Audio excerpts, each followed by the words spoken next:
ਤੇ ਉਧਰ ਦੂਜੇ ਪਾਸੇ ਦੇਸ਼ ਭਰ ਦੀਆਂ ਕਿਸਾਨ ਜਥੇਬੰਦੀਆਂ ਦੇ ਆਗੂਆਂ ਦੀ ਇੱਕ ਅਹਿਮ ਮੀਟਿੰਗ ਜਾਰੀ ਹੈ। ਸਿੰਘੂ ਬਾਰਡਰ ਤੇ ਇਹਨਾਂ ਜਥੇਬੰਦੀਆਂ ਦੀ ਮੀਟਿੰਗ ਚੱਲ ਰਹੀ ਹੈ। 26 ਜਨਵਰੀ ਦੀ ਟਰੈਕਟਰ ਪਰੇਡ ਜਿਹੜੀ ਕੱਢੀ ਜਾਣੀ ਹੈ ਕਿਸਾਨਾਂ ਵੱਲੋਂ, ਉਸ ਦਾ ਰੋਡ ਮੈਪ ਤਿਆਰ ਕੀਤਾ ਜਾ ਰਿਹਾ ਹੈ। ਰਿੰਗ ਰੋਡ ਤੇ ਪਰੇਡ ਕੱਢਣ ਦੀ ਇਜਾਜ਼ਤ ਮੰਗ ਸਕਦੇ ਨੇ, ਇਹ ਖਬਰਾਂ ਆ ਰਹੀਆਂ ਨੇ। ਕਿਸਾਨ ਇਜਾਜ਼ਤ ਮੰਗ ਸਕਦੇ ਨੇ, ਸਰਕਾਰ ਨੂੰ ਲਿਖਤੀ ਰੂਪ 'ਚ ਭੇਜ ਸਕਦੇ ਨੇ। NIA ਵੱਲੋਂ ਭੇਜੇ ਸੰਮਨ ਤੇ ਵੀ ਚਰਚਾ ਹੋ ਰਹੀ ਹੈ। ਹੁਣ ਤੱਕ ਅੰਦੋਲਨ ਨਾਲ ਜੁੜੇ 40 ਤੋਂ ਵੱਧ ਲੋਕਾਂ ਨੂੰ NIA ਦੇ ਨੋਟਿਸ ਆ ਚੁੱਕੇ ਨੇ ਔਰ ਇਹ ਵੀ ਕਿਹਾ ਹੈ ਕਿਸਾਨ ਆਗੂਆਂ ਨੇ ਕਿ 19 ਤਰੀਕ ਦੀ ਮੀਟਿੰਗ ਦੇ ਵਿੱਚ ਸਭ ਤੋਂ ਪਹਿਲਾਂ ਸਰਕਾਰ ਦੇ ਸਾਹਮਣੇ ਇਹ ਮੁੱਦਾ ਰੱਖਿਆ ਜਾਏਗਾ ਔਰ ਕਿਸਾਨ ਆਗੂ ਕਹਿ ਰਹੇ ਨੇ ਕਿ ਕਿਸੇ ਨੂੰ ਵੀ NIA ਦੇ ਸਾਹਮਣੇ ਪੇਸ਼ ਹੋਣ ਦੀ ਜ਼ਰੂਰਤ ਨਹੀਂ ਹੈ। ਸੋ ਇਸ ਸਭ ਤੇ ਵਿਚਾਰ ਚਰਚਾ ਚੱਲ ਰਹੀ ਹੈ। ਕਿਸਾਨ ਆਗੂਆਂ ਦੀ ਮੀਟਿੰਗ ਸਿੰਘੂ ਬਾਰਡਰ ਤੇ ਹੋ ਰਹੀ ਹੈ ਔਰ 5:30 ਵਜੇ ਜਿਹੜੀ ਸੰਯੁਕਤ ਕਿਸਾਨ ਮੋਰਚੇ ਦੀ ਪ੍ਰੈਸ ਕਾਨਫਰੰਸ ਹੋਏਗੀ। ਜੋ ਮੁੱਦੇ ਅੱਜ ਦੀ ਮੀਟਿੰਗ ਦੇ ਵਿੱਚ ਵਿਚਾਰੇ ਗਏ ਨੇ ਉਹਨਾਂ ਮੁੱਦਿਆਂ ਤੇ ਕਿਸਾਨ ਆਗੂ ਬਰੀਫ ਕਰਨਗੇ, ਬਿਆਨ ਦੇਣਗੇ ਕਿ ਕੀ ਗੱਲਬਾਤ ਹੋਈ ਹੈ ਔਰ ਟਰੈਕਟਰ ਪਰੇਡ ਨੂੰ ਲੈ ਕੇ ਸਭ ਤੋਂ ਵੱਡਾ ਫੈਸਲਾ ਜਿਹੜੀ 26 ਜਨਵਰੀ ਦੀ ਟਰੈਕਟਰ ਪਰੇਡ ਹੈ ਉਹ ਕਿਹੜੇ ਰੂਟ ਤੋਂ ਕੱਢੀ ਜਾਣੀ ਹੈ, ਉਸ ਦਾ ਰੋਡ ਮੈਪ ਬਕਾਇਦਾ ਜਿਹੜਾ ਹੈ ਵਿਚਾਰਿਆ ਜਾ ਰਿਹਾ ਇਸ ਮੀਟਿੰਗ ਦੇ ਵਿੱਚ ਔਰ ਉਸ ਦੇ ਨਾਲ ਜਿਹੜੀ NIA ਦੇ ਨੋਟਿਸ ਆਏ ਨੇ ਇਸ ਤੇ ਵੀ ਗੱਲਬਾਤ ਕਿਸਾਨ ਆਗੂਆਂ ਦੀ ਚੱਲ ਰਹੀ ਹੈ।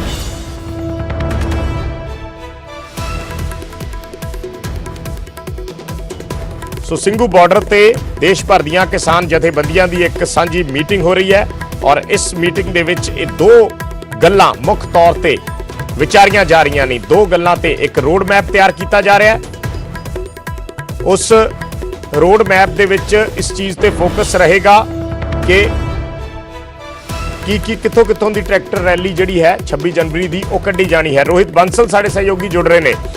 ਰੋਹਿਤ, ਕੀ ਉਮੀਦ ਕਰ ਸਕਦੇ ਹਾਂ? ਜਿਵੇਂ ਉਹਨਾਂ ਨੇ ਕਿਹਾ ਸੀ ਕਿ 17 ਤਰੀਕ ਤੱਕ ਰੋਡ ਮੈਪ ਦੇ ਦਿੱਤਾ ਜਾਊਗਾ ਕਿ ਕਿਸ ਜਗ੍ਹਾ ਤੋਂ ਇਹ ਟਰੈਕਟਰ ਪਰੇਡ ਜਿਹੜੀ ਹੈ ਉਹ ਕੱਢੀ ਜਾਣੀ ਹੈ। ਕੋਈ ਆਈਡੀਆ ਮਿਲ ਪਾਇਆ ਕਿ ਕਿਹੜਾ ਰੂਟ ਪਲਾਨ ਕਰ ਰਹੇ ਨੇ ਕਿਸਾਨ ਆਗੂ?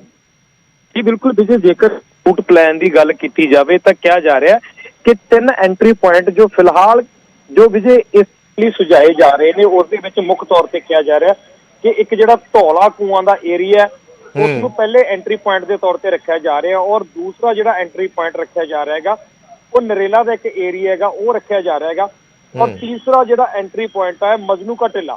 ਇਹ 3 ਐਂਟਰੀ ਪੁਆਇੰਟ ਰੱਖੇ ਜਾ ਰਹੇ ਆ ਔਰ ਇਸ ਦੇ ਵਿੱਚ ਜਿਹੜਾ ਮੁੱਖ ਤੌਰ ਤੇ ਜਿਹੜਾ ਟੀਚਾ ਰਹਿਣ ਵਾਲਾ ਹੈਗਾ ਰਾਜਘਾਟ ਦਾ। ਰਾਜਘਾਟ ਤੱਕ ਪਹੁੰਚਣ ਦੇ ਲਈ ਜਿਹੜੇ ਏਰੀਏ ਫੋਲੋ ਕੀਤੇ ਜਾਣੇ ਨੇ ਉਸ ਏਰੀਏ ਦੇ ਵਿੱਚ ਸ਼ਾਲੀਮਾਰ ਬਾਗ, ਅਸ਼ੋਕ ਵਿਹਾਰ, ਕੇਸ਼ਵਪੁਰਮ ਸਟੇਸ਼ਨ ਹੈਗਾ ਔਰ ਸ਼ੰਕਰਪੁਰ ਟੈਲੀਫੋਨ ਐਕਸਚੇਂਜ ਹੈਗੀ। ਇਸ ਤੋਂ ਇਲਾਵਾ ਪੰਜਾਬੀ ਬਾਗ ਹੈਗਾ ਔਰ ਰਾਜਾ ਗਾਰਡਨ ਔਰ ਇੱਕ ਰਜੌਰੀ ਗਾਰਡਨ ਹੈ, ਕੀਰਤਨ ਨਗਰ ਹੈਗਾ, ਧੌਲਾ ਕੂਆਂ ਪੈਸੇਂਜਰ ਹੈਗਾ, ਧੌਲਾ ਕੂਆਂ ਕੰਪਲੀਟ ਸਟ੍ਰੈਚ ਹੈਗਾ, ਮੋਤੀ ਬਾਗ ਦਾ ਏਰੀਆ, ਨਿਊ ਮੋਤੀ ਬਾਗ ਦਾ ਏਰੀਆ, RK ਪੁਰਮ ਦਾ ਏਰੀਆ, ਹਯਾਤ ਹੋਟਲ ਦਾ ਏਰੀਆ ਔਰ ਸਰੋਜਨੀ ਨਗਰ ਦਾ ਏਰੀਆ ਕਰਦੇ ਹੋਏ ਅੱਗੇ ਏਮਜ਼ ਦਾ ਏਰੀਆ ਸਾਊਥ ਐਕਸਟੈਂਸ਼ਨ ਹੈਗਾ, ਅੰਧੇਰੀਗੰਜ ਹੈ, ਲਾਜਪਤ ਨਗਰ ਹੈ, ਹਰੀ ਨਗਰ ਆਸ਼ਰਮ ਹੈਗਾ, ਨਿਜ਼ਾਮੁद्दीन IP ਬੱਸ ਅੱਡਾ, ITO ਇਮਾਮਪੁਰ ਔਰ ਗੁਰੂ ਤੇਗ ਬਹਾਦਰ ਨਗਰ, ਆਜ਼ਾਦਪੁਰ ਔਰ ਨਾਰੀਨਾ ਦਾ ਇਹ ਏਰੀਆ ਜਿਹੜਾ ਦਿੱਲੀ ਦੇ ਏਰੀਆ ਇਹ ਫਿਲਹਾਲ ਪਲਾਨ। ਸੋ ਜਿਹੜੇ ਇਲਾਕੇ ਆਪਾਂ ਕਹਿ ਸਕਦੇ ਹਾਂ ਰੋਹਿਤ ਰਿੰਗ ਰੋਡ ਤੇ ਲੱਗਦੇ ਨੇ, ਜਿਹੜੀ ਇੱਕ ਦਿੱਲੀ ਦੀ ਆਊਟਰ ਰਿੰਗ ਰੋਡ ਹੈ ਸਾਰੀ, ਇਹਨੂੰ ਆਪਾਂ ਕਹਿ ਸਕਦੇ ਹਾਂ ਜੇ ਇਧਰੋਂ ਘੁੰਮ ਕੇ ਜਾਈਏ ਤਾਂ ਮਜਨੂ ਕਾ ਟੀਲਾ ਹੋ ਕੇ ਫਿਰ ਅੱਗੇ ਜਿਹੜੇ ਤੁਸੀਂ ਇਲਾਕੇ ਦੱਸੇ ਨੇ ITO ਹੋ ਗਿਆ, ਆਸ਼ਰਮ ਹੋ ਗਿਆ, ਮਹਾਰਾਣੀ ਬਾਗ ਹੋ ਗਿਆ, ਫਿਰ ਲਾਜਪਤ ਨਗਰ ਹੋ ਗਿਆ, ਸਾਊਥ ਐਕਸਟੈਂਸ਼ਨ ਹੋ ਗਿਆ, ਅੱਗੇ ਉਹ ਰੋਡ ਧੌਲਾ ਕੂਆਂ ਸਰੋਜਨੀ ਨਗਰ ਹੋ ਕੇ ਧੌਲਾ ਕੂਆਂ ਨੂੰ ਨਿਕਲ ਜਾਂਦੀ ਹੈ ਔਰ ਫਿਰ ਧੌਲਾ ਕੂਆਂ ਇਸ ਲਈ ਚੁਣਿਆ ਜਾ ਰਿਹਾ ਕਿ ਕਿਉਂਕਿ ਗੁੜਗਾਉਂ ਦਾ ਐਂਟਰੀ ਪੁਆਇੰਟ ਵੀ ਕਵਰ ਹੋ ਜਾਂਦਾ ਹੈ, ਬਹਾਦਰਗੜ੍ਹ ਵਾਲੇ ਪਾਸਿਓਂ ਵੀ ਤੁਸੀਂ ਉਧਰ ਪਹੁੰਚ ਜਾਂਦੇ ਹੋ। ਜੀ ਬਿਲਕੁਲ ਜਿਹੜੇ 3 ਫਿਲਹਾਲ ਐਂਟਰੀ ਪੁਆਇੰਟ ਆ ਉਹ ਇਹ ਮਿੱਥੇ ਜਾ ਰਹੇ ਨੇ ਕਿ ਧੌਲਾ ਕੂਆਂ, ਮਜਨੂ ਕਾ ਟਿੱਲਾ ਔਰ ਨਰੇਲਾ ਦਾ ਏਰੀਆ ਔਰ ਜਿਹੜੀ ਤੁਸੀਂ ਗੱਲ ਕਰ ਰਹੇ ਸੀ ਕਿ ਜਿਹੜੀ 2 ਰਿੰਗ ਰੋਡ ਨੇ, ਇੱਕ ਇੰਟਰਨਲ ਰਿੰਗ ਰੋਡ ਹੈ, ਇੱਕ ਐਕਸਟਰਨਲ ਰਿੰਗ ਰੋਡ ਹੈ, ਪਰ ਇਸ ਦੇ ਵਿੱਚ ਜਿਹੜੀ ਇੰਟਰਨਲ ਰਿੰਗ ਰੋਡ ਹੈ ਉਸ ਨੂੰ ਫੋਲੋ ਕੀਤਾ ਜਾਏਗਾ ਔਰ ਇਸ ਦੀ ਜਿਹੜੀ ਸਲਾਹ ਹੈਗੀ ਉਹ ਕੇਂਦਰੀ ਗ੍ਰਹਿ ਮੰਤਰੀ ਔਰ ਦਿੱਲੀ ਸਰਕਾਰ ਨੂੰ ਵੀ ਇਸ ਰੂਟ ਪਲਾਨ ਨੂੰ ਭੇਜਿਆ ਜਾਏਗਾ। ਪਰ ਫਿਲਹਾਲ ਇਸ ਚੀਜ਼ ਦੀ ਹਾਲੇ ਤੱਕ ਅਧਿਕਾਰਿਤ ਪੁਸ਼ਟੀ ਹੋਣਾ ਬਾਕੀ। ਅੱਜ 5 ਵਜੇ ਦੇ ਕਰੀਬ ਜਿਹੜੀ ਇੱਕ PC ਕੀਤੀ ਜਾਣੀ ਹੈ, ਸ਼ਾਇਦ ਉਸ ਦੇ ਵਿੱਚ ਇਸ ਚੀਜ਼ ਦਾ ਐਲਾਨ ਕੀਤਾ ਜਾ ਸਕਦਾ, ਪਰ ਜਿਹੜੀ ਇੱਕ ਇਸ ਚੀਜ਼ ਦੀ ਅਧਿਕਾਰਤ ਪੁਸ਼ਟੀ ਹਾਲੇ ਨਹੀਂ ਹੋਈ। ਇਹ ਪਲਾਨ A ਦਾ ਹਿੱਸਾ ਹੈ। ਜੇਕਰ ਪਲਾਨ A ਨੂੰ ਮਨਜ਼ੂਰੀ ਨਹੀਂ ਮਿਲਦੀ ਤਾਂ ਉਸ ਤੋਂ ਬਾਅਦ ਪਲਾਨ B, ਪਲਾਨ C ਦਾ, ਜਿਸ ਦੇ ਵਿੱਚ ਜਿਹੜੇ ਰੂਟ ਆ ਉਸ ਨੂੰ ਥੋੜਾ ਘਟਾਇਆ ਜਾ ਸਕਦਾ ਹੈਗਾ ਔਰ ਅਲੱਗ-ਅਲੱਗ ਰੂਟਾਂ ਦੇ ਵਿੱਚੋਂ 2 ਰੂਟ ਇੱਕ ਰੂਟ ਨੂੰ ਫੋਲੋ ਕੀਤਾ ਜਾ ਸਕਦਾ। ਤਾਂ ਉਸ ਤਰ੍ਹਾਂ ਦੀ ਜਿਹੜੀ ਸੰਭਾਵਨਾ ਹਾਲੇ ਤੱਕ ਬਣੀ ਹੋਈ ਹੈ। ਅੱਜ ਵੀ ਜੇਕਰ ਅਸੀਂ ਗੱਲ ਕਰੀਏ ਤਾਂ 26 ਜਨਵਰੀ ਦਾ ਇੱਕ ਪ੍ਰੀ ਪਲਾਨ ਅਨਾਉਂਸ ਕੀਤਾ ਜਾ ਸਕਦਾ ਪਰ ਆਉਣ ਵਾਲੇ ਦਿਨਾਂ ਦੇ ਵਿੱਚ ਹਾਲੇ ਤੱਕ ਅੱਜ ਫਾਈਨਲ ਰੂਟ ਪਲਾਨ ਸਾਹਮਣੇ ਆਉਣ ਦੀ ਸੰਭਾਵਨਾ ਨਹੀਂ ਹੈ, ਕਿਉਂਕਿ ਇੱਕ ਰੂਟ ਪਲਾਨ ਪਹਿਲਾਂ ਕੇਂਦਰ ਦੇ ਗ੍ਰਹਿ ਮੰਤਰਾਲੇ ਔਰ ਦਿੱਲੀ ਸਰਕਾਰ ਨੂੰ ਭੇਜਿਆ ਜਾਏਗਾ। ਜਿੰਨੀ ਦੇਰ ਤੱਕ ਸ਼ਾਇਦ ਉਸ ਨੂੰ ਮਨਜ਼ੂਰੀ ਨਹੀਂ ਮਿਲ ਜਾਂਦੀ, ਉਨੀ ਦੂਰ ਤੱਕ ਕਿਸਾਨ ਜਥੇਬੰਦੀਆਂ ਇਸ ਨੂੰ ਫਾਈਨਲ ਰੂਟ ਪਲਾਨ ਦੇ ਤੌਰ ਤੇ ਨਹੀਂ ਪ੍ਰਸਤੁਤ ਕਰਨਗੀਆਂ ਜਿੰਨੇ ਹੀ ਇਸ ਚੀਜ਼ ਦੀ ਮਨਜ਼ੂਰੀ ਮਿਲੇਗੀ। ਕਿਉਂਕਿ ਕੱਲ ਸੁਣਵਾਈ ਵੀ ਇਸੇ ਚੀਜ਼ ਨੂੰ ਲੈ ਕੇ ਹੈ, ਜਿਸ ਦੇ ਵਿੱਚ ਕਿਹਾ ਜਾ ਰਿਹਾ ਕਿ ਦਿੱਲੀ ਪੁਲਿਸ ਨੇ ਕਿਹਾ ਕਿ ਇਸ 26 ਜਨਵਰੀ ਦੀ ਜਿਹੜਾ ਟਰੈਕਟਰ ਮਾਰਚ ਹੈ ਉਸ ਤੇ ਰੋਕ ਲਗਾਈ ਜਾਵੇ। ਤਾਂ ਹੋ ਸਕਦਾ ਹੈ ਕੱਲ ਦੀ ਜਿਹੜੀ ਇੱਕ ਸੁਣਵਾਈ ਹੈ, ਸੁਣਵਾਈ ਦੇ ਵਿੱਚ ਇੱਕ ਰੂਟ ਪਲਾਨ ਕਿਸਾਨਾਂ ਵੱਲੋਂ ਦਿੱਤਾ ਜਾ ਸਕਦਾ ਹੈਗਾ, ਜਿਹੜਾ ਗ੍ਰਹਿ ਮੰਤਰਾਲੇ ਨੂੰ ਵੀ ਭੇਜਿਆ ਜਾਵੇਗਾ। ਔਰ ਜਦੋਂ ਹੀ ਇਹ ਮਨਜ਼ੂਰੀ ਮਿਲ ਜਾਂਦੀ ਹੈ ਔਰ ਸੁਪਰੀਮ ਕੋਰਟ ਦੀ ਸੁਣਵਾਈ ਦੇ ਵਿੱਚ ਕੀ ਨਿਕਲ ਕੇ ਆਉਂਦਾ, ਤਾਂ ਉਸ ਤੋਂ ਬਾਅਦ ਜਿੱਦਾਂ ਹੀ ਕੋਈ ਗੱਲ ਫਾਈਨਲ ਹੋਏਗੀ ਤਾਂ ਇੱਕ ਰੂਟ ਪਲਾਨ ਕਿਸਾਨਾਂ ਵੱਲੋਂ ਅਫੀਸ਼ੀਅਲੀ ਤੌਰ ਤੇ ਦਿੱਤਾ ਜਾਏਗਾ। ਫਿਲਹਾਲ ਜੋ ਅਸੀਂ ਤੁਹਾਨੂੰ ਜਾਣਕਾਰੀ ਦੇ ਰਹੇ ਸੀ, ਇੱਕ ਸੋਰਸ ਦੇ ਹਵਾਲੇ ਤੋਂ ਜਾਣਕਾਰੀ ਹੈ, ਜਿਸ ਨੂੰ ਅਸੀਂ ਕਨਫਰਮ ਇਨਫੋਰਮੇਸ਼ਨ ਨਹੀਂ ਕਹਿੰਦੇ। ਫਿਲਹਾਲ ਇਹ ਅੰਦਰੋਂ ਜਿਹੜੀ ਜਾਣਕਾਰੀ ਨਿਕਲ ਕੇ ਆਉਂਦੀ ਹੈ ਉਹਦਾਂ ਦੀ ਜਾਣਕਾਰੀ ਹੈ। ਜੀ ਵਿਜੇ, ਠੀਕ ਹੈ, ਧੰਨਵਾਦ ਇਸ ਜਾਣਕਾਰੀ ਦੇ ਲਈ। ਫਿਲਹਾਲ ਅਸੀਂ ਇਹ ਜਾਣਕਾਰੀ ਦੇ ਰਹੇ ਹਾਂ ਕਿ ਰੋਹਿਤ ਬੰਸਲ ਸਾਡੇ ਸਹਿਯੋਗੀ ਜੋ ਦੱਸ ਰਹੇ ਸੀ ਕਿ ਰੂਟ ਪਲਾਨ ਤੇ ਚਰਚਾ ਹੋ ਰਹੀ ਹੈ ਔਰ ਰੂਟ ਪਲਾਨ ਕਿਸ ਤਰੀਕੇ ਦਾ ਹੋਏਗਾ ਉਸ ਬਾਰੇ ਜਥੇਬੰਦੀਆਂ ਬਾਹਰ ਆ ਕੇ ਜਿੰਨਾ ਵੀ ਖੁਲਾਸਾ ਕਰ ਸਕਦੀਆਂ ਜਾਂ ਜਿੰਨਾ ਵੀ ਦੱਸਣਗੀਆਂ ਉਸ ਤੋਂ ਬਾਅਦ ਹੀ ਅੱਗੇ ਦੀ ਜਿਹੜੀ ਕਾਰਵਾਈ ਹੈ ਉਹ ਲਿਖੀ ਜਾਏਗੀ।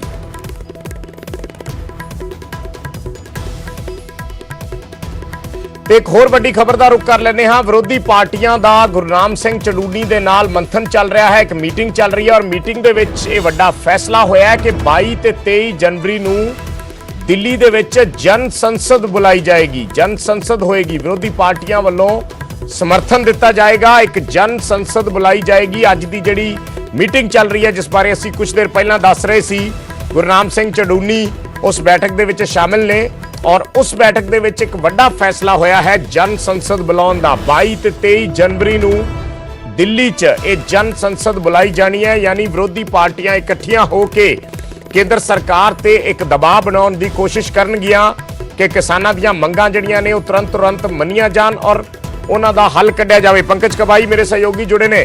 ਪੰਕਜ, ਥੋੜਾ ਜਿਹਾ ਵਿਸਤਾਰ ਨਾਲ ਡਿਟੇਲ ਦੇ ਵਿੱਚ ਸਮਝਣਾ ਚਾਹਾਂਗੇ ਜਨ ਸੰਸਦ ਦਾ ਮਤਲਬ ਕੀ ਹੈ ਔਰ 22 23 ਤਰੀਕ ਜਿਹੜੀ ਚੁਣੀ ਗਈ ਹੈ ਕਿੱਥੇ ਜਨ ਸੰਸਦ ਹੋਏਗੀ ਔਰ ਕੀ ਰੂਪਰੇਖਾ ਕੀ ਹੋਏਗੀ ਇਸ ਦੀ ਸਾਰੀ, ਕਿਸ ਤਰੀਕੇ ਨਾਲ ਇਹ ਪ੍ਰੋਗਰਾਮ ਸਿਰੇ ਚੜੇਗਾ? ਬਿਲਕੁਲ ਵਿਜੇਪਾਲ, ਇਸ ਵੇਲੇ ਦਰਸ਼ਕਾਂ ਨੂੰ ਦੱਸ ਦਈਏ ਕਿ ਮੀਟਿੰਗ ਜਿਹੜੀ ਹੈ ਉਹ ਖਤਮ ਹੋ ਚੁੱਕੀ ਹੈ। ਮੀਟਿੰਗ ਖਤਮ ਹੋਣ ਤੋਂ ਬਾਅਦ ਨਿਊਜ਼ 18 ਨਾਲ ਗੱਲਬਾਤ ਕਰਦੇ ਹੋਏ ਗੁਰਨਾਮ ਸਿੰਘ ਚੜੂਨੀ ਹੋਰਾਂ ਨੇ ਕਿਹਾ ਕਿ ਸਾਰੀ ਹੀ ਸਿਆਸੀ ਪਾਰਟੀਆਂ ਨੂੰ ਉਸ ਦੇ ਵਿੱਚ ਬੀਜੇਪੀ ਦੇ ਮੈਂਬਰ ਪਾਰਲੀਮੈਂਟ ਵੀ ਹੋਣਗੇ, ਉਹਨਾਂ ਨੂੰ ਸੱਦਾ ਪੱਤਰ ਭੇਜਿਆ ਜਾਏਗਾ ਔਰ ਇਹ ਕਿਸਾਨਾਂ ਨੂੰ ਹਮਾਇਤ ਦੇਣ ਦੇ ਲਈ, ਕਿਉਂਕਿ ਜੋ ਅੰਦੋਲਨ ਦਿੱਲੀ ਦੀਆਂ ਸਰਹੱਦਾਂ ਤੇ ਚੱਲ ਰਿਹਾ ਉੱਥੇ ਕੋਈ ਵੀ ਸਿਆਸੀ ਪਾਰਟੀ ਨੂੰ ਆਉਣ ਦੀ ਇਜਾਜ਼ਤ ਨਹੀਂ ਦਿੱਤੀ ਜਾਂਦੀ, ਤਾਂ ਸਿਆਸੀ ਪਾਰਟੀਆਂ ਜਿਹੜੀਆਂ ਨੇ ਉਹ ਕਿਸਾਨਾਂ ਨੂੰ ਹਮਾਇਤ ਦੇਣਾ ਚਾਹੁੰਦੀਆਂ ਨੇ ਔਰ ਇਸ ਵਜ੍ਹਾ ਕਰਕੇ ਸਾਰੀ ਹੀ ਸਿਆਸੀ ਪਾਰਟੀਆਂ ਨੂੰ, ਚਾਹੇ ਉਸ ਦੇ ਵਿੱਚ ਬੀਜੇਪੀ ਹੋਵੇ ਜਾਂ ਫਿਰ ਓਪੋਜੀਸ਼ਨ ਦੀਆਂ ਪਾਰਟੀਆਂ ਹੋਣ, ਉਹਨਾਂ ਨੂੰ ਸੱਦਾ ਪੱਤਰ ਭੇਜਿਆ ਜਾਏਗਾ MP MLA ਨੂੰ ਕਿ ਉਹ ਦਿੱਲੀ ਦੇ ਵਿੱਚ ਜਨ ਸੰਸਦ ਦੇ ਵਿੱਚ ਆਉਣ। ਔਰ ਅੱਜ ਦੀ ਮੀਟਿੰਗ ਦੀ ਗੱਲ ਕੀਤੀ ਜਾਵੇ ਤਾਂ ਸੁਖਪਾਲ ਸਿੰਘ ਖਹਿਰਾ ਕਾਂਗਰਸ ਵੱਲੋਂ, ਗੁਰਜੀਤ ਸਿੰਘ ਔਜਲਾ, ਜਸਬੀਰ ਸਿੰਘ ਡਿੰਪਾ ਆਮ ਆਦਮੀ ਪਾਰਟੀ ਵੱਲੋਂ, ਜਰਨੈਲ ਸਿੰਘ ਹੋਰਾਂ ਨੇ ਹਮਾਇਤ ਦਿੱਤੀ। ਇਸ ਤੋਂ ਇਲਾਵਾ ਪਰਮਿੰਦਰ ਸਿੰਘ ਢੀਂਡਸਾ ਔਰ ਸੇਵਾ ਸਿੰਘ ਸੇਖਵਾ ਇਹ ਪੰਜਾਬ ਵੱਲੋਂ ਇਸ ਦਿੱਲੀ ਦੇ ਵਿੱਚ ਅੱਜ ਇਸ ਮੀਟਿੰਗ ਦੇ ਵਿੱਚ ਸ਼ਾਮਲ ਹੋਏ ਸੀਗੇ ਔਰ ਇਹਨਾਂ ਨੇ ਕਿਹਾ ਕਿ ਅਸੀਂ ਕਿਸਾਨਾਂ ਨੂੰ ਹਮਾਇਤ ਪਹਿਲਾਂ ਵੀ ਦੇ ਰਹੇ ਹਾਂ ਔਰ ਜਨ ਸੰਸਦ ਜੋ ਬੁਲਾਈ ਗਈ ਹੈ 22 ਔਰ 23 ਤਰੀਕ ਨੂੰ ਜੋ ਬੁਲਾਈ ਗਈ ਹੈ ਉਸ ਨੂੰ ਅਸੀਂ ਜਿਹੜਾ ਵਾ ਉੱਥੇ ਪਹੁੰਚਾਂਗੇ, ਉੱਥੇ ਹਮਾਇਤ ਦੇਵਾਂਗੇ। ਔਰ ਅੱਜ ਇੱਕ ਮਤਾ ਵੀ ਜਿਹੜਾ ਪਾਰਿਤ ਕੀਤਾ ਗਿਆ ਜਿਸ ਵਿੱਚ NIA ਦੇ ਜੋ ਸੰਮਨ ਆਏ ਨੇ ਉਸ ਨੂੰ ਮੰਦਭਾਗਾ ਕਰਾਰ ਕਰਦੇ ਹੋਏ ਉਸ ਦੇ ਖਿਲਾਫ ਮਤਾ ਜਿਹੜਾ ਵਾ ਉਹ ਪਾਰਿਤ ਕੀਤਾ ਗਿਆ ਔਰ ਇਹ ਮੁੱਦਾ ਜਿਹੜਾ ਵਾ 19 ਤਰੀਕ ਦੀ ਬੈਠਕ ਦੇ ਵਿੱਚ ਚੁੱਕਿਆ ਜਾਏਗਾ। ਇਸ ਦੀ ਜਾਣਕਾਰੀ ਵੀ ਗੁਰਨਾਮ ਸਿੰਘ ਚੜੂਨੀ ਹੋਰਾਂ ਨੇ ਦਿੱਤੀ ਔਰ ਗੁਰਨਾਮ ਸਿੰਘ ਚੜੂਨੀ ਹੋਰਾਂ ਨੇ ਇਹ ਵੀ ਕਹਿ ਦਿੱਤਾ ਕਿ 19 ਤਰੀਕ ਦੀ ਮੀਟਿੰਗ ਨੂੰ ਲੈ ਕੇ ਵੀ ਕੋਈ ਉਮੀਦਾਂ ਨਹੀਂ ਨੇ, 19 ਤਰੀਕ ਦੀ ਮੀਟਿੰਗ ਵੀ ਬੇਸਿੱਟਾ ਰਹੇਗੀ। ਔਰ ਜਦੋਂ ਉਹਨਾਂ ਨੂੰ ਇਹ ਸਵਾਲ ਪੁੱਛਿਆ ਗਿਆ ਕਿ ਕੀ ਇਹ ਗੁਰਨਾਮ ਸਿੰਘ ਚੜੂਨੀ ਹੋਰਾਂ ਦੀ ਕੋਲ ਹੈ ਜਾਂ ਫਿਰ ਸਾਰੀ ਹੀ ਕਿਸਾਨ ਜਥੇਬੰਦੀਆਂ ਦੀ ਕੋਲ ਹੈ ਕਿ ਸਾਰੇ ਵਿਰੋਧੀ ਪਾਰਟੀਆਂ ਨੂੰ ਇਕੱਠਾ ਕੀਤਾ ਜਾ ਰਿਹਾ ਹੈ, ਤਾਂ ਗੁਰਨਾਮ ਸਿੰਘ ਹੋਰਾਂ ਦਾ ਕਹਿਣਾ ਸੀਗਾ ਕਿ ਇਹ ਸਾਰੇ ਸਮਾਜ ਸੇਵੀ ਦੇ ਤੌਰ ਤੇ ਸਾਰੇ ਇਕੱਠੇ ਹੋ ਰਹੇ ਨੇ ਔਰ ਇਹ ਸਿਰਫ ਸਾਰੀ ਕਿਸਾਨ ਜਥੇਬੰਦੀਆਂ ਦੀ ਨਹੀਂ ਬਲਕਿ ਸਮਾਜ ਸੇਵੀ ਦੀ ਇਹ ਕੋਲ ਹੈ ਕਿ ਇੱਕ ਸੰਸਦ ਬੁਲਾਈ ਜਾਵੇ ਜਿਸ ਵਿੱਚ ਕਿਸਾਨਾਂ ਨੂੰ ਹਮਾਇਤ ਦੇਣ ਦੀ ਗੱਲ ਜਿਹੜੀ ਹੈ 22 ਅਤੇ 23 ਤਰੀਕ ਦਿੱਲੀ ਦੇ ਵਿੱਚ ਕੀਤੀ ਜਾਵੇ। ਹਾਲਾਂਕਿ ਦਿੱਲੀ ਦੇ ਵਿੱਚ ਕਿਹੜੀ ਥਾਂ ਹੋਏਗੀ ਇਸਦੀ ਤਸਵੀਰ ਅਜੇ ਤੱਕ ਸਾਫ਼ ਨਹੀਂ ਹੋਈ ਹੈ, ਲੇਕਿਨ ਆਮ ਆਦਮੀ ਪਾਰਟੀ ਦੀ ਦਿੱਲੀ ਦੇ ਵਿੱਚ ਸਰਕਾਰ ਹੈ, ਉਹਨਾਂ ਨੇ ਹਮਾਇਤ ਦਿੱਤੀ ਹੈ। ਪੰਜਾਬ 'ਚ ਕਾਂਗਰਸ ਦੀ ਸਰਕਾਰ ਹੈ, ਉਹਨਾਂ ਨੇ ਹਮਾਇਤ ਦਿੱਤੀ ਹੈ ਔਰ ਨਾਲ ਹੀ ਨਾਲ ਜੋ ਵਿਰੋਧੀ ਪਾਰਟੀਆਂ ਨੇ ਉਹਨਾਂ ਨੇ ਵੀ ਹਮਾਇਤ ਦਿੱਤੀ ਹੈ ਔਰ ਅੱਜ ਦੀ ਮੀਟਿੰਗ ਦੇ ਵਿੱਚ ਅਕਾਲੀ ਦਲ ਵੱਲੋਂ ਕੋਈ ਨੁਮਾਇੰਦਾ ਜਿਹੜਾ ਵਾ ਇਸ ਮੀਟਿੰਗ ਦਾ ਹਿੱਸਾ ਨਹੀਂ ਬਣਿਆ, ਲੇਕਿਨ ਅਕਾਲੀ ਦਲ ਡੈਮੋਕ੍ਰੈਟਿਕ ਦੇ ਪਰਮਿੰਦਰ ਸਿੰਘ ਢੀਂਡਸਾ ਹੋਰੀ ਇਸ ਮੀਟਿੰਗ ਦੇ ਵਿੱਚ ਮੌਜੂਦ ਰਹੇ ਨੇ। ਔਰ ਗੁਰਨਾਮ ਸਿੰਘ ਹੋਰਾਂ ਨੂੰ ਇਸ ਗੱਲ ਦਾ ਵੀ ਜ਼ਿਕਰ ਕੀਤਾ ਗਿਆ ਕਿ ਕੀ 26 ਜਨਵਰੀ ਦਾ ਰੋਡ ਮੈਪ ਕਿਸਾਨ ਜਥੇਬੰਦੀਆਂ ਦਾ ਰਹਿਣ ਵਾਲਾ ਹੈ। ਤਾਂ ਗੁਰਨਾਮ ਸਿੰਘ ਚੜੂਨੀ ਹੋਰਾਂ ਨੇ ਕਿਹਾ ਕਿ ਅਸੀਂ ਇੱਕ ਰੋਡ ਮੈਪ ਕੇਂਦਰ ਸਰਕਾਰ ਨੂੰ ਦੇਵਾਂਗੇ ਕਿ ਇਸ ਰੋਡ ਮੈਪ ਤੇ ਟਰੈਕਟਰ ਮਾਰਚ ਕਰਨਾ ਚਾਹੁੰਦੇ ਆ, ਔਰ ਸਰਕਾਰ ਉਸ ਦੀ ਇਜਾਜ਼ਤ ਦੇਵੇ, ਸਰਕਾਰ ਉਸ ਦੀ ਮਨਜ਼ੂਰੀ ਦੇਵੇ। ਅਗਰ ਸਰਕਾਰ ਨੇ ਮਨਜ਼ੂਰੀ ਨਹੀਂ ਦਿੱਤੀ ਤਾਂ ਫਿਰ ਧੱਕਾ ਕਰਨਾ ਹੋਏਗਾ। ਇਹ ਗੁਰਨਾਮ ਸਿੰਘ ਚੜੂਨੀ ਹੋਰਾਂ ਨੇ ਸ਼ਬਦ ਵਰਤੇ ਨੇ ਵਿਜੇਪਾਲ। ਸੋ ਪੰਕਜ, ਜਿਵੇਂ ਤੁਸੀਂ ਦੱਸ ਰਹੇ ਹੋ ਵੀ 22 ਤੇ 23 ਜਨਵਰੀ 2 ਦਿਨ ਜਿਹੜੇ ਨੇ ਮਿੱਥੇ ਗਏ ਨੇ, ਔਰ ਇਹਨਾਂ 2 ਦਿਨਾਂ ਦੇ ਵਿੱਚ ਇਹ ਜਨ ਸੰਸਦ ਹੋਣੀ ਹੈ। ਮਤਲਬ ਇਸ ਨੂੰ ਸਿਆਸੀ ਨਜ਼ਰੀਏ ਨਾਲ ਜੇ ਆਪਾਂ ਸਮਝਣਾ ਚਾਹੀਏ, ਸਿਆਸੀ ਨਜ਼ਰੀਏ ਨਾਲ ਕਿਸ ਤਰੀਕੇ ਨਾਲ ਦੇਖ ਸਕਦੇ ਆ? ਕਿਉਂਕਿ ਜਿਵੇਂ ਤੁਸੀਂ ਗੁਰਨਾਮ ਸਿੰਘ ਚੜੂਨੀ ਹੋਰਾਂ ਦੀ ਗੱਲ ਕੀਤੀ ਕਿ ਸਮਾਜ ਸੇਵੀ ਜਿਹੜੇ ਲੀਡਰਾਂ ਦੇ ਤੁਸੀਂ ਨਾਂ ਲਏ ਆ ਉਹ ਸਾਰੇ ਸਿੱਧੇ ਸਿਆਸੀ ਪਾਰਟੀਆਂ ਦੇ ਨੁਮਾਇੰਦੇ ਨੇ, ਉਹਦੇ 'ਚ ਸਮਾਜ ਸੇਵੀ ਵਾਲੀ ਤੇ ਗੱਲ ਹੀ ਕੋਈ ਨਹੀਂ। ਸੋ ਇਸ ਲਿਹਾਜ਼ ਨਾਲ ਇਸ ਨੂੰ ਸਿਆਸਤ ਦੇ ਨਜ਼ਰੀਏ ਨਾਲ ਕਿਵੇਂ ਆਂਕਿਆ ਜਾ ਸਕਦਾ ਹੈ? ਬਿਲਕੁਲ ਵਿਜੇਪਾਲ, ਇਹ ਸਵਾਲ ਪੁੱਛਿਆ ਗਿਆ ਕਿ ਅਜੇ ਤੱਕ ਅੰਦੋਲਨ ਨੂੰ ਜਿਹੜਾ ਵਾ ਸਿਆਸੀ ਪਾਰਟੀਆਂ ਤੋਂ ਦੂਰ ਰੱਖਿਆ ਗਿਆ, ਸਿਆਸੀ ਪਾਰਟੀਆਂ ਨੂੰ ਅੰਦੋਲਨ ਦੇ ਵਿੱਚ ਸ਼ਾਮਲ ਨਹੀਂ ਹੋਣ ਦਿੱਤਾ ਜਾ ਰਿਹਾ, ਤਾਂ ਫਿਰ ਕਿਉਂ ਸਿਆਸੀ ਪਾਰਟੀਆਂ ਦਾ ਹੁਣ ਸਾਥ ਜਿਹੜਾ ਵਾ ਉਹ ਕਿਸਾਨ ਜਥੇਬੰਦੀਆਂ ਲੈ ਰਹੀਆਂ ਨੇ?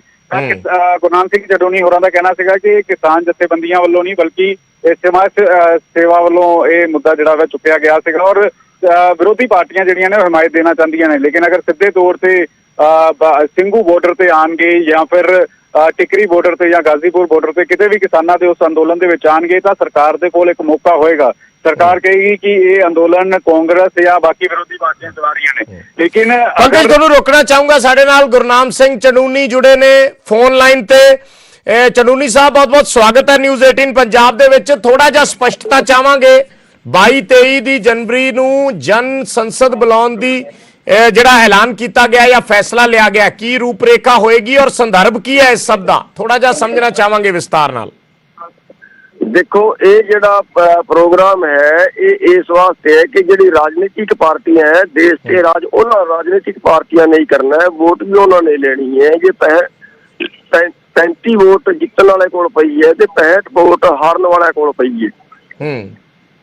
ਤੇ ਜਿਹੜਾ ਸਾਡਾ ਅੰਦੋਲਨ ਚੱਲ ਰਿਹਾ ਉਹਦੇ ਚ ਰਾਜਨੀਤਿਕ ਪਾਰਟੀਆਂ ਦਾ ਨੂੰ ਅਸੀਂ ਮੰਚ ਤੇ ਨਹੀਂ ਜਾਣ ਦਿੰਦੇ। ਉਹ ਰਾਜਨੀਤਿਕ ਅੰਦੋਲਨ ਹੈ, ਪਰ ਜਿਹੜੇ ਰਾਜਨੀਤੀ ਵਾਲੇ ਨੇ ਉਹਨਾਂ ਦਾ ਵੀ ਕੋਈ ਫਰਜ਼ ਬਣਦਾ, ਉਹਨਾਂ ਦਾ ਵੀ ਕੋਈ ਧਰਮ ਬਣਦਾ ਹੈ ਆਪਣੇ ਦੇਸ਼ ਦੀ ਆਵਾਜ਼ ਚੱਕਣਾ। ਅਸੀਂ ਉਹਨਾਂ ਨੂੰ ਇਹ ਕਹਿ ਰਹੇ ਹਾਂ ਵੀ ਤੁਸੀਂ ਆਪਣਾ ਵੱਖਰਾ ਇੱਕ ਜਿਹੜਾ ਹੈ ਜਨ ਸੰਸਦ ਬੁਲਾਓ, ਸਾਰੇ ਰਾਜਨੇਤਾ ਨੂੰ ਇਕੱਠੇ ਕਰਕੇ ਤੁਸੀਂ ਰਾਏ ਰੱਖੋ ਦੇਸ਼ ਦੇ ਅੱਗੇ ਬਈ ਆ ਜਿਹੜੇ ਕਾਨੂੰਨ ਬਣੇ ਨੇ ਤੁਸੀਂ ਉਹਨਾਂ ਦੇ ਪੱਖ ਚ ਹੋ ਕਿ ਤੁਸੀਂ ਉਹਨਾਂ ਦੇ ਵਿਰੋਧ ਚ ਹੋ। ਬਈ ਜੇ 65 ਵੋਟ ਵਾਲੇ ਇੱਕ ਪਾਸੇ ਹੁੰਦੇ ਨੇ, 65 ਵੋਟ ਵਾਲੇ ਆਪਣਾ ਮਤਾ ਪਾਸ ਕਰਦੇ ਨੇ ਵੀ ਇਹ ਕਾਨੂੰਨ ਗਲਤ ਨੇ, ਤੇ 35 ਵੋਟ ਵਾਲੇ ਕਹਿੰਦੇ ਨੇ ਵੀ ਇਹ ਕਾਨੂੰਨ ਠੀਕ ਨੇ, ਤੇ ਫਿਰ 65 ਵਾਲੇ ਦੀ ਗੱਲ ਮੰਨੀ ਜਾਣੀ ਚਾਹੀਦੀ ਹੈ। ਸੋ ਚੜੂਨੀ ਸਾਹਿਬ, ਜਿਹੜੇ ਆਗੂ ਅੱਜ ਦੀ ਇਸ ਮੀਟਿੰਗ 'ਚ ਸ਼ਾਮਲ ਸੀਗੇ ਉਹਨਾਂ ਦੇ ਬਿਆਨ ਤਾਂ ਸਭ ਦੇ ਪਹਿਲਾਂ ਹੀ ਆ ਚੁੱਕੇ ਨੇ ਕਿ ਉਹ ਇਹਨਾਂ ਕਾਨੂੰਨਾਂ ਦੇ ਵਿਰੋਧ 'ਚ ਨੇ ਔਰ ਸਰਕਾਰ ਨੂੰ ਇਹ ਕਾਨੂੰਨ ਵਾਪਸ ਲੈਣੇ ਚਾਹੀਦੇ ਨੇ। ਸੋ ਇਹ ਸਮਝਿਆ ਜਾਵੇ ਅੱਜ ਦੀ ਮੀਟਿੰਗ ਦਾ ਮਤਲਬ ਕਿ ਕਿਸਾਨ ਜਥੇਬੰਦੀਆਂ ਨੇ ਹੁਣ ਅਪਰੋਚ ਕੀਤਾ ਪੋਲੀਟੀਕਲ ਪਾਰਟੀਆਂ ਨੂੰ? ਨਹੀਂ, ਕਿਸਾਨ ਜਥੇਬੰਦੀਆਂ ਨੇ ਕੋਈ ਅਪਰੋਚ ਨਹੀਂ ਕੀਤਾ। ਇਹ ਤੇ ਜਿਹੜਾ ਸਮਾਜ ਸੇਵੀ 8-10 ਬੰਦੇ ਦੀ ਇੱਕ ਟੀਮ ਬਣਾਈ ਹੈ, ਜਿਹੜੇ ਕਿਸਾਨ ਸੰਗਠਨਾਂ ਦੇ ਵਿੱਚ ਵੀ ਨਹੀਂ ਹੈ, ਜਿਹੜੇ ਜਿਹੜਾ ਮਤਲਬ ਰਾਜਨੀਤਿਕ ਵੀ ਨਹੀਂ ਹੈ, ਸਮਾਜ ਸੇਵੀ ਹੈ, 8-10 ਬੰਦੇ ਦੀ ਇੱਕ ਟੀਮ ਬਣਾਈ ਹੈ। ਉਹ ਟੀਮ ਜਿਹੜੀ ਹੈ ਉਹਨਾਂ ਨੇ ਮੀਟਿੰਗ ਬੁਲਾਈ ਸੀ ਤੇ ਉਹਦੇ ਚ ਰਾਜਨੇਤਾ ਪਿਛਲੀ ਮੀਟਿੰਗ ਵੀ ਕੋਈ ਸ਼ਾਮਲ ਕੀਤੇ ਸੀ, ਕੁਝ ਅੱਜ ਦੀ ਮੀਟਿੰਗ ਸ਼ਾਮਲ ਹੋ ਰਹੇ ਨੇ। ਤੇ ਇਹ ਰਾਜਨੇਤਾ ਦਾ ਵੱਖਰਾ ਮੈਟਰ ਹੈ ਕਿ ਰਾਜਨੇਤਾ ਇਕੱਠੇ ਹੋ ਕੇ ਜਿਹੜਾ ਹੈ ਉਹ ਦੇਸ਼ ਦੇ ਸਾਹਮਣੇ ਆਪਣੀ ਗੱਲ ਰੱਖਣ ਵੀ ਉਹ ਕੀ ਚਾਹੁੰਦੇ ਨੇ, ਦੇਸ਼ ਨੂੰ ਅੱਗੇ ਚਲਾਉਣਾ ਕਿਵੇਂ ਚਾਹੁੰਦੇ ਨੇ, ਦੇਸ਼ ਨੂੰ ਬਸਾਉਣਾ ਕਿਵੇਂ ਚਾਹੁੰਦੇ ਨੇ, ਕਿਉਂਕਿ ਐਕਚੁਅਲੀ ਤਾਂ ਦੇਸ਼ ਦਾ ਮੈਟਰ ਇਕੱਲੇ ਕਿਸਾਨਾਂ ਦਾ ਨਹੀਂ ਹੈ। ਸੋ ਚੜੂਨੀ ਸਾਹਿਬ, ਤੁਹਾਡੀ ਸ਼ਮੂਲੀਅਤ ਨੂੰ ਇਸ ਮੀਟਿੰਗ ਦੇ ਵਿੱਚ ਤੁਹਾਡੀ ਸ਼ਮੂਲੀਅਤ ਨੂੰ ਕਿਸ ਲਿਹਾਜ਼ ਨਾਲ ਦੇਖਿਆ ਜਾਵੇ? ਕਿਸਾਨ ਆਗੂ ਦੇ ਤੌਰ ਤੇ ਦੇਖਿਆ ਜਾਵੇ ਜਾਂ ਇੱਕ ਸਮਾਜ ਸੇਵੀ ਦੇ ਤੌਰ ਤੇ ਦੇਖਿਆ ਜਾਵੇ? ਦੇਖੋ, ਮੇਰੀ ਤਾਂ ਜਿਸ ਤਰ੍ਹਾਂ ਮਰਜ਼ੀ ਦੇਖ ਲਿਓ, ਪਰ ਇਹ ਕਿਸਾਨ ਮੋਰਚੇ ਦਾ ਨਹੀਂ ਹੈ। ਇਹ ਮੈਂ ਸਪਸ਼ਟ ਕਰਨਾ ਵਾ ਕਿ ਇਹ ਕਿਸਾਨ ਮੋਰਚੇ ਦਾ ਫੈਸਲਾ ਨਹੀਂ ਹੈ। ਕਿਸਾਨ ਮੋਰਚੇ ਵੱਲੋਂ ਕਿਸੇ ਨੂੰ ਕੋਈ ਇਨਵੀਟੇਸ਼ਨ ਨਹੀਂ ਹੈ। ਪੰਜਾਬ ਦੀਆਂ ਜਾਂ ਹਰਿਆਣਾ ਦੀਆਂ ਹੋਰ ਜਿਹੜੀਆਂ ਕੋਈ ਕਿਸਾਨ ਜਥੇਬੰਦੀਆਂ ਨੇ ਜਾਂ ਦੂਸਰੀਆਂ ਸਟੇਟਾਂ ਦੀਆਂ, ਉਹਨਾਂ ਦੇ ਨਾਲ ਇਹ ਸਲਾਹ ਮਸ਼ਵਰਾ ਕਰਕੇ ਹੋਈ ਹੈ ਮੀਟਿੰਗ? ਨਹੀਂ, ਨਾ ਬਿਨਾਂ ਸਲਾਹ ਮਸ਼ਵਰਾ ਕੀਤਾ ਹੋਈ ਹੈ। ਇਹ ਮੈਂ ਤੁਹਾਨੂੰ ਦੱਸ ਰਿਹਾ ਨਾ, ਇਹ ਕਿਸਾਨ ਮੋਰਚੇ ਵੱਲੋਂ ਨਹੀਂ ਹੈ। ਕਿਸਾਨ ਮੋਰਚੇ ਵੱਲੋਂ ਇਹਦਾ ਕੋਈ ਇੰਟਰਫੇਰੈਂਸ ਨਹੀਂ ਹੈ। ਇਹ ਸਾਡੇ ਨਿੱਜੀ ਵੱਲੋਂ ਹੈ, ਇਹ ਇਕੱਲੇ ਵੱਲੋਂ ਨਹੀਂ ਹੈ, ਇਹ 8-10 ਬੰਦਿਆਂ ਦੀ ਟੀਮ ਹੈ ਉਹ ਸਾਰੇ ਵੱਲੋਂ। ਔਰ ਕਿਸ ਰੂਪਰੇਖਾ ਦੇ ਵਿੱਚ ਹੋਏਗੀ ਜਨ ਸੰਸਦ, ਮਤਲਬ ਤੁਸੀਂ ਉਸ ਦੇ ਵਿੱਚ ਕੀ ਐਕਸਪੈਕਟ ਕਰਦੇ ਹੋ, ਕੀ ਹੋਏਗਾ ਜਾਂ ਕੀ ਹੋਣਾ ਚਾਹੀਦਾ? ਨਹੀਂ, ਇਹ ਤਾਂ ਸਾਰੇ ਰਾਜਨੇਤਾ ਨੇ ਇਕੱਠੇ ਹੋ ਕੇ ਦੇਖਣਾ ਨਾ, ਉਹ ਕੀ ਭੂਮਿਕਾ ਨਿਭਾ ਸਕਦੇ ਨੇ। ਇਹ ਰਾਜਨੇਤਾ ਦਾ ਮੈਟਰ ਹੈ। ਅਸੀਂ ਤੇ ਆਪਣਾ ਅੰਦੋਲਨ ਕਰ ਹੀ ਰਹੇ ਜਿਸ ਤਰ੍ਹਾਂ ਕਰ ਰਹੇ ਹਾਂ, ਸਾਡੀ ਕੀ ਭੂਮਿਕਾ ਹੋਣੀ ਉਹਦੇ 'ਚ? ਅਸੀਂ ਤੇ ਜਿਹੜਾ ਅੰਦੋਲਨ ਕਰ ਰਹੇ ਹਾਂ ਸੜਕ ਵਾਲਾ ਕਰ ਹੀ ਰਹੇ ਹਾਂ, ਪਰ ਜਿਹੜੇ ਰਾਜਨੀਤਿਕ ਲੋਕ ਨੇ ਉਹ ਕਿਵੇਂ ਦਾ ਕਰ ਸਕਦੇ ਨੇ, ਇਹ ਉਹਨਾਂ ਨੂੰ ਦੇਖਣਾ। ਸੋ ਅੱਜ ਦੀ ਮੀਟਿੰਗ ਦੇ ਵਿੱਚ ਕੀ ਉਹਨਾਂ ਨੇ ਤੁਹਾਨੂੰ ਭਰੋਸਾ ਦਿੱਤਾ ਹੈ? ਅੱਗੇ 22 ਤੇ 23 ਦੋ ਦਿਨਾਂ ਦੀ ਜਿਹੜੀ ਹੈ ਉਹ ਮੀਟਿੰਗ ਤੈਅ ਕੀਤੀ ਹੈ ਜਨ ਸੰਸਦ ਦੇ ਨਾਂ ਤੋਂ, ਤੇ ਉਹਦੇ 'ਚ ਜਿਹੜੇ ਵੀ ਇੱਥੇ ਨੁਮਾਇੰਦੇ ਆਏ ਸੀ ਆਪੋ ਆਪਣੀ ਪਾਰਟੀ ਦਾ ਉਹਨਾਂ ਨੇ ਬਣਾਉਣ ਦਾ ਜ਼ਿੰਮਾ ਲਿਆ। ਧੰਨਵਾਦ ਚੜੂਨੀ ਸਾਹਿਬ ਸਾਡੇ ਨਾਲ ਜੁੜਨ ਲਈ, ਗੱਲਬਾਤ ਕਰਨ ਲਈ। ਤਾਂ ਗੁਰਨਾਮ ਸਿੰਘ ਚੜੂਨੀ ਕਿਸਾਨ ਆਗੂ ਹਰਿਆਣਾ ਤੋਂ ਜਿਨ੍ਹਾਂ ਨੇ ਇਹ ਜਾਣਕਾਰੀ ਦਿੱਤੀ ਹੈ। ਹਾਲਾਂਕਿ ਇਸ ਦੇ ਵਿੱਚ ਹਲੇ ਵੀ ਸਵਾਲ ਕਈ ਖੜੇ ਹੁੰਦੇ ਨੇ ਕਿ ਵਿਰੋਧੀ ਪਾਰਟੀਆਂ ਨੂੰ ਕਿਸ ਲਿਹਾਜ਼ ਨਾਲ ਕਿਸਾਨ ਜਥੇਬੰਦੀਆਂ ਦੇਖ ਰਹੀਆਂ ਨੇ। ਆਪਣੀ ਸਟੇਜ ਤੇ ਉਹਨਾਂ ਨੇ ਬੈਨ ਕੀਤਾ ਹੋਇਆ, ਕੋਈ ਵਿਰੋਧੀ ਪਾਰਟੀ ਨਹੀਂ ਪਹੁੰਚ ਸਕਦੀ। ਹੁਣ ਉਹੀ ਵਿਰੋਧੀ ਪਾਰਟੀਆਂ ਦੀ ਮੀਟਿੰਗ ਦੇ ਵਿੱਚ ਖੁਦ ਕਿਸਾਨ ਆਗੂ ਜਿਹੜੇ ਗੁਰਨਾਮ ਚੜੂਨੀ ਹਿੱਸਾ ਬਣੇ ਨੇ, ਔਰ ਉਹਨਾਂ ਹੀ ਵਿਰੋਧੀ ਪਾਰਟੀਆਂ ਵੱਲੋਂ ਇੱਕ ਜਨ ਸੰਸਦ ਬੁਲਾਉਣ ਦਾ ਐਲਾਨ ਕੀਤਾ ਗਿਆ। ਸੋ ਇਹ ਸਾਰੀਆਂ ਚੀਜ਼ਾਂ ਨੂੰ ਆਪਸ ਦੇ ਵਿੱਚ ਰਿਲੇਟ ਕਰਨਾ ਔਰ ਕਿਸਾਨ ਅੰਦੋਲਨ ਤੇ ਸਿਆਸਤ ਦੋ ਚੀਜ਼ਾਂ ਜਿਹੜੀਆਂ ਹੁਣ ਤੱਕ ਪੈਰਲਲ ਅਲੱਗ-ਅਲੱਗ ਤੌਰ ਤੇ ਚੱਲ ਰਹੀਆਂ ਸੀ, ਕੀ ਹੁਣ ਉਹਨਾਂ ਨੂੰ ਕੋਈ ਇਕੱਠੇ ਉਸਦੇ ਕੋਈ ਸੰਕੇਤ ਮਿਲ ਰਹੇ ਨੇ ਜਾਂ ਕੀ ਸਬਬ ਬਣ ਰਹੇ ਨੇ? ਬਹੁਤ ਸਾਰੇ ਮਤਲਬ ਇਸ ਦੇ ਵਿਸ਼ਲੇਸ਼ਕਾਂ ਵੱਲੋਂ ਕੱਢੇ ਵੀ ਜਾ ਸਕਦੇ ਨੇ, ਪਰ ਸਿੱਧੀ ਖਬਰ ਇਹ ਹੈ ਕਿ ਜਿੰਨੀਆਂ ਵੀ ਪਾਰਟੀਆਂ ਨੇ ਉਹਨਾਂ ਵੱਲੋਂ 22-23 ਜਨਵਰੀ ਨੂੰ ਦਿੱਲੀ ਦੇ ਵਿੱਚ ਇੱਕ ਜਨ ਸੰਸਦ ਬੁਲਾਉਣ ਦੀ ਗੱਲ ਕਹੀ ਜਾ ਰਹੀ ਹੈ। ਬਕਾਇਦਾ ਅੱਜ ਇਹ ਮੀਟਿੰਗ ਹੋਈ ਜਿਸ ਮੀਟਿੰਗ ਦੇ ਵਿੱਚ ਗੁਰਨਾਮ ਸਿੰਘ ਚੜੂਨੀ ਸ਼ਾਮਿਲ ਹੋਏ। ਇੱਕ ਛੋਟਾ ਜਿਹਾ ਕਮਰਸ਼ੀਅਲ ਬ੍ਰੇਕ, ਜਲਦ ਵਾਪਸ ਆਉਣੇ ਆ।